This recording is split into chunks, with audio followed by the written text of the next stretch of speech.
Hi guys, this is me Shreya Sinha और आज का वीडियो बहुत इंपॉर्टेंट टॉपिक पे है क्योंकि आज हम डिस्कस करने वाले हैं सैट के बारे में। सैट यानी स्कॉलस्टिक असेसमेंट टेस्ट। ये लिंक दी हुई है, इसमें आप देख सकते हैं कि कौन कौन से कॉलेजेस सैट के अंडर आती हैं। सैट मेनली कवर करता है यूएस और कनाडा के कॉलेजेस को, और अगर सेकंड प्रायोरिटी देखें तो यूके और ऑस्ट्रेलिया के बहुत सारे कॉलेजेस हैं सैट के। सैट इंडियंस के लिए इसलिए इम्पॉर्टेंट है क्योंकि ये अगर आपकी सैट में रैंक अच्छी है तो आपको सैट में 100% स्कॉलरशिप मिलेगा। और आपने रिसेंटली पढ़ा भी होगा कि यूपी के एक लड़के जिसका बोर्ड में 98% आया, उसको कॉर्नेल यूनिवर्सिटी ने 100% स्कॉलरशिप दी है, यानी फ़ी में मिलेगा पूरा वेवर। इसीलिए इंडियंस प्रेफर करते हैं सैट। दूसरी इम्पॉर्टेंट बात है ये लोग सैट देते क्यों है। जैसे कि मैंने आपको स्टार्टिंग में बताया, उसी तरह से अगर आप यूजी कोर्सेज में इनरोल करना चाहते हैं, स्पेशली यूएस में, यूएस के जो कॉलेजेस हैं मेनली न्यूयॉर्क का कॉर्नेल और उसी तरह की जितनी भी दूसरी यूनिवर्सिटीज़ हैं, उनके लिए आपको सैट देना होता है। और मेन पर्पस क्या होता है, स्कॉलरशिप। उनका ऐसा क्राइटेरिया भी होता है, जब आप किसी पर्टिकुलर कॉलेज का साइट खोलेंगे तो वो मेनली सैट, और अगर वो सैट नहीं एक्सेप्ट करते तो एक्ट एक्सेप्ट करते हैं, राइट। और सैट जैसे कि आपको पता है उसमें आपका क्या टेस्ट होता है, एप्टीट्यूड टेस्ट होता है, आपका इंग्लिश, बेसिकली वो सारे स्किल्स जो आप अपने स्कूल में सीखते हैं यानी हाई स्कूल में सीखते हैं, वो आप मतलब सैट के लिए आपको कोई स्पेसिफिक प्रिपरेशन की नहीं ज़रूरत है। जब हम बात करते हैं एजुकेशनल एलिजिबिलिटी क्राइटेरिया की, तो ऐसा कोई क्राइटेरिया नहीं जैसे इंडिया में होता है कि अगर आपको जेईई देना है तो आप 12th अपियरिंग या फिर 12th पास आउट हो सकते हैं। तो उसी तरह से सैट के लिए ऐसा कोई क्राइटेरिया नहीं है। आप एक हाई स्कूल स्टूडेंट हैं तो आप सैट में अगर आपको अपना ऐसा विश है या फिर आपका ड्रीम्स होते हैं, if you want to pursue UG courses in London और ऐसे कॉलेजेस में, तो इसके लिए आपको सैट देना बहुत इंपॉर्टेंट है। और आपके रैंक यानी आपके पॉइंट्स होते हैं, उसमें पॉइंट्स के बेसिस में आपको अपना डिज़ायर्ड कॉलेज मिलेगा। और एक तरह से अपने नेक्स्ट लेवल ऑफ लर्निंग के लिए होता है कि आप ऐसा कोई क्राइटेरिया नहीं है कि आपको एकदम ये होना चाहिए, आपके पास ये डिग्री होनी चाहिए तभी आप सैट के लिए अप्लाई कर सकते हैं। सैट का मेन मकसद होता है कि आपके हाई स्कूल की बात की स्टडीज़ अगर आप फॉरेन में परस्यू करना चाहते हैं तो उसके लिए सैट का एग्ज़ाम बहुत इंपॉर्टेंट है।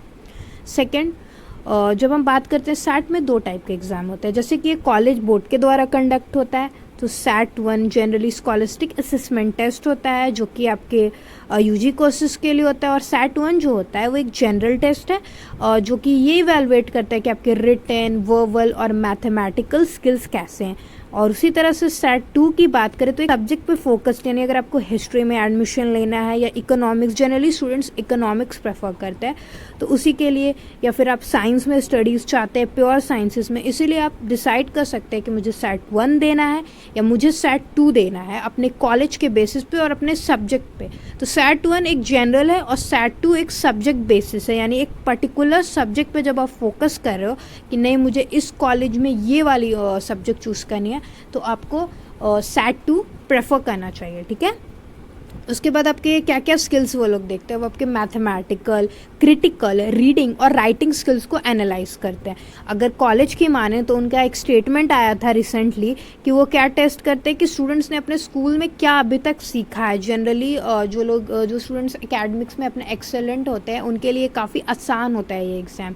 मीन्स कोई स्पेशल प्रिपरेशन, कोई कोचिंग की ज़रूरत नहीं होती है। बेसिकली वो आपके मैथ्स और रीडिंग राइटिंग स्किल्स जो आप अपने पूरे स्कूल में इंटायरली सीखते हैं वो यहाँ टेस्ट होता है। सैट का मेन पर्पस यही है कि इन बेसिस पे आपको आपके अंडर ग्रेजुएट कोर्सेज, जैसे कि आप इंडिया में बीएससी बीए करते हैं, उसी तरह से फॉरेन में आप परस्यू कर सकते हैं।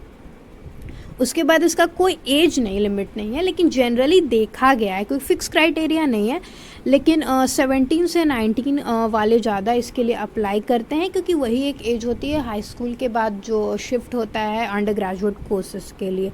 और ऐसा भी कोई लिमिट नहीं है, आपको जितनी बार मन है आप सैट का एग्ज़ाम दे सकते हैं। मीन्स सैट के एग्ज़ाम ऐसे जैसे जेईई में होता है ना, आप 2 ही बार अपेयर कर सकते हैं जेईई के लिए, मतलब अलग अलग ईयर्स में।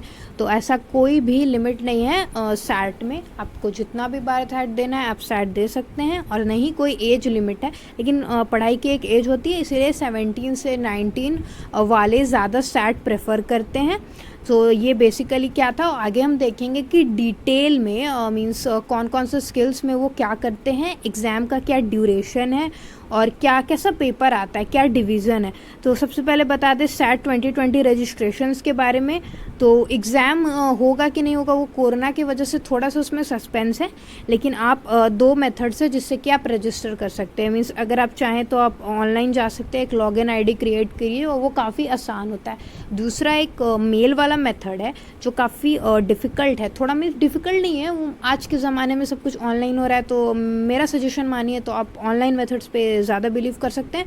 अगर आप ऑनलाइन चाहेंगे, सबसे पहले आप कॉलेज बोर्ड का जो भी आपका कॉलेज उसका ऑफिशियल साइट पे जाइए, अपना एक अकाउंट बनाइए, जो भी वो डिटेल्स मांगेंगे, नेम, डेट, DOB एक्सेट्रा वो डिटेल्स मांगते हैं। उसके बाद आप अपना नियरेस्ट सेंटर चूज़ कीजिए, एक फ़ोटोग्राफ, और अपना फ़ी पे कर दीजिए। और जहाँ तक आप बात करते हैं फ़ी की, तो आगे मैंने बताया है कि आपको कैसा कैसा फ़ी देना है, क्योंकि इसमें ऐसे और विदाउट ऐसे भी है। उस तरह से मेल के लिए सबसे पहले ये थोड़ा डिफ़िकल्ट होता है कि आपको रजिस्टर करना पड़ेगा। सबसे पहले आप एक रजिस्ट्रेशन फॉर्म लेंगे और उसमें आपको फॉर्म भी मिलेगा और एनवलप मिलेगा। उसके बाद form needs to be send along with a demand draft, यानी फॉर्म के साथ आप एक डिमांड ड्राफ्ट अटैच कर लीजिए, यानी DD अटैच कर दीजिए। और इंडिया में भी एक सैट के लोकल रिप्रेजेंटेटिव होते हैं और वो मेल्ड फॉर्म्स आपके डायरेक्टली रीजनल ऑफिस में जाएंगे। तो ये मेथड ऑफलाइन है, लेकिन इस ईयर की बात करें तो अगर आप ऑनलाइन मेथड के साथ जाएंगे तो ये ज़्यादा बेटर होगा आपके लिए।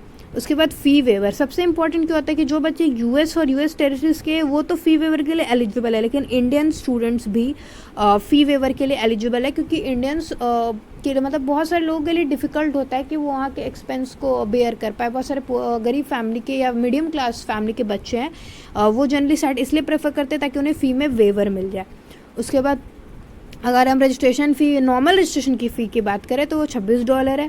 उसके बाद सब्जेक्ट टेस्ट जो मतलब इंडिविजुअल सब्जेक्ट टेस्ट होते हैं वो $22 एडिशन लगता है। और उससे से लैंग्वेज और लिस्टिंग टेक्स्ट जो सैट के साथ इंक्लूडेड है वो $26 पड़ता है।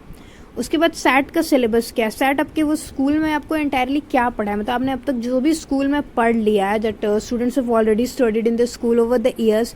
अगर आप पढ़ाई में अच्छा है तो आपके लिए सैट क्लियर करना बहुत आसान है। सबसे पहले राइटिंग सेक्शन होता है, तो इसमें 3 सेक्शन होते हैं। ऐसे सेक्शन आपका 25 मिनट का होता है और MCQ 2 होते हैं, एक 25 मिनट और एक आपका होता है 10 मिनट का। उसके बाद आपके 2 और सेक्शन है जो कि हम कवर करने वाले हैं। तो आपको राइटिंग सेक्शन समझ में आ गया कि ये काफ़ी मतलब ये ज़्यादा डिफिकल्ट नहीं होता। उसके बाद एक क्रिटिकल रीडिंग सेक्शन होता है, ठीक है। ये 3 क्रिटिकल रीडिंग सेक्शन होते हैं। सबसे पहले रीडिंग कम्प्रीहेंशन 25 मिनट, और आपका सेंटेंस कंप्लीशन जो आता है वो 25 मिनट्स का होता है, और पैराग्राफ लेंथ 20 मिनट्स का। फिर मैथ्स आपका 3 सेक्शंस का, अलजेब्रा 25 मिनट का, ज्योमेट्री स्टैटिक्स आपका 20 मिनट्स का, और प्रोबेबिलिटी और डाटा एनालिसिस जो आपका होता है 20 मिनट्स का। तो आप सिलेबस देख के समझ रहे होंगे कि इसमें कोई नया नहीं है, आपको कुछ नया पढ़ना नहीं है, जो आपके स्कूल में पढ़ाया गया वही है वो। और सैट का फ़ी का जब बात करते हैं तो सैट एग्ज़ाम का $52 और नॉन US रीजनल फ़ी साथ में जो लगती है वो इंडिया के हिसाब से वो है $49। तो आपका जो टोटल सैट फ़ी पड़ता है, अगर आप एक इंडियन है तो आपको $101 वो पड़ता है। और अगर आप ऐसे के साथ देना चाहते हैं तो जब आपका टोटल होगा मीन्स 68 + $49 तो आपको $117 करीब करीब पड़ेगा वो।